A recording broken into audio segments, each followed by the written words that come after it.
வணக்க மக்களை, சற்று முன்வைக்கப்பட்ட மிக முக்கியமான தகவல் ஒன்று வெளியாக இருக்கிறதா. எடப்பாடி பழனிசாமினா சும்மாவா? வீட்டுக்கு போன 3 அரசியல்வாதிகள் ஒரே நடையில் ஆடிப்போன வேலுமணியா? வாங்க வீடியோவை முன்வாக்கண்டா. அதாவது தமிழக அரசியல் வரலாற்றிலே இந்த 2026 தமிழகத்தில் நடைபெற்ற இந்த தேர்தல் முடிவுகள் என்பது தமிழகத்திலே ஒரு புதிய மாற்றத்தை ஏற்படுத்தியிருக்கிறதா. அதாவது ஆளும் கட்சியான இரு திராவிட கட்சியான திமுக மற்றும் அதிமுக இரு கட்சிகள் எல்லாம் பின்னுக்கு தள்ளி முந்தே வந்துள்ளது.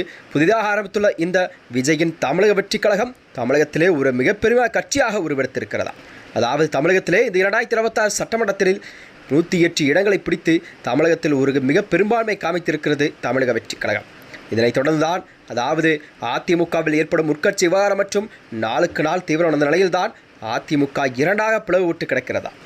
எடப்பாடி பழனிசாமி வசமே அதிமுகவின் ஒரு அதிகார மையங்கள் மீண்டும் குவிந்து வருவதால் எஸ்பி வேலுமணி மற்றும் சிவி சண்முகம் தரப்புக்கு ஆதரவாக இருந்த ஒரு முக்கிய எம்எல்ஏக்கள்லாம் அடுத்தடுத்து எடப்பாடியின் இல்லத்திற்கு பறந்து வருகிறார்களாம். அதாவது அமைச்சர் கனவு கலைந்து போன அதிர்த்திலிருந்து வரும் எம்எல்ஏக்கள் வேலுமணி முகாமிலிருந்து விலகி எடப்பாடி பழனிசாமி பக்கம் எம்எல்ஏக்கள்லாம் சாய தொடங்கியுள்ளதாக அதிமுகவின் உட்கட்சி அரசியல் கடும் பரபரப்பை ஏற்படுத்தியிருக்கிறது.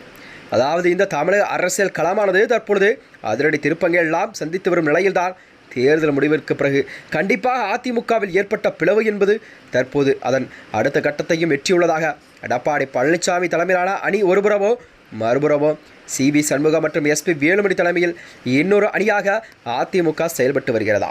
அது மட்டுமின்றி அதாவது மீண்டும் எடப்பாடி பழனிசாமியின் கை ஓங்கியுள்ளதாக அரசியல் வட்டாரத்தில் பேசப்படுகிறது. அதாவது எஸ்பி வேலுமணி மற்றும் சிவி சண்முகம் தலையான அந்த ஒரு பிரிவினர் என்பது கண்டிப்பாக அவர்களுக்கு தாவைக்க பக்கம் ஆதரவு அளித்தின் பேரில் தாவைக்கில் அமர்ந்து கண்டிப்பாக நமக்கு அதாவது முக்கியமான அமைச்சர் பதவியெல்லாம் கொடுக்க வாய்ப்புறுவதாக பேசப்பட்ட சூழலில்தான் தாவைக்காவில் அவர்களுக்கு கண்டிப்பாக அந்த அமைச்சர் பதவி கொடுக்காத சூழல் உருவாகி இருக்கிறதா. இதன் அடிப்படையில் தான் சிவி சண்முகம் மற்றும் எஸ்பி வேலுமணி தலைமையிலான அதில் உள்ள அந்த 25 எம்எல்ஏக்கள் எல்லாம் அதாவது ஒரு சில எம்எல்ஏக்கள் எடப்பாடியிடமே மறுபடியும் சென்று விட்டார்கள் என்றுதான் அரசியல் கூறப்படுகிறதா. இதனைத் தொடர்ந்துதான் அதாவது வேலுமணி தரப்புக்கு ஆதரவு தெரிவித்து வந்த முக்கிய எம்எல்ஏக்கள் அடுத்தடுத்து எடப்பாடி பழனிசாமியை சந்தித்து தங்களுடைய ஆதரவை தெரிவித்து வருகிறார்கள். இது அரசியல் வட்டாரத்தில் ஒரு பெரும் பரபரப்பை கிளப்பியிருக்கிறது. அதிமுகவின் அதிகாரத்தை எடப்பாடி பழனிசாமி முழுமையாக தனது கட்டுப்பாட்டிற்குள் கொண்டு வந்ததைத் தொடர்ந்துதான் வேலுமணி மற்றும் சிவி சண்முகம் உள்ளிட்ட முக்கிய தலைவர்கள் எல்லாம் கட்சி பொறுப்புகள் அதிரடியாக பறிக்கப்பட்டது.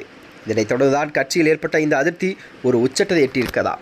முக்கியமாக தாவக ஆட்சியில் அமைச்சரவையில் இடம் கிடைக்கும் என்று எதிர்பார்த்து காத்திருந்த சிவி சண்முகம் தரப்பு கூட்டணி கட்சிகளின் கடும் நிபந்தனைகளால் அந்த வாய்ப்பு கிடைக்காமல் போனதா. இந்த ஏமாற்றம் வேலுமணி தரப்பு எம்எல்ஏக்களுக்கு மத்தியில் பெரும் சலசலப்பை ஏற்படுத்தியிருக்கிறதா. இந்த வகையில்தான் அதாவது பிரிந்து சென்ற எடப்பாடிக்கு எதிராக அணி செயல்பட்ட சிவி சண்முகம் மற்றும் எஸ்பி வேலுமணி தலைவர் அணியினர் அதாவது மீண்டும் எடப்பாடி பக்கமே வந்து சேர்வா என்ற கருத்தெல்லாம் அரசியல் வட்டாரத்தில் பேசப்படுகிறதா. இதனைத் தொடர்ந்தான் எடப்பாடியின் ஆதரவளிக்கும் வகையில்தான் எடப்பாடியின் எண்ணிக்கையானது அதிகரித்து கொண்டிருக்கிறதா. மேலும் இதுபோன்ற வீடியோக்களை தெரிந்து கொள்ள நமது சேனலை மறக்காமல் சப்ஸ்கிரைப் செய்தும். நன்றி, வணக்கம்.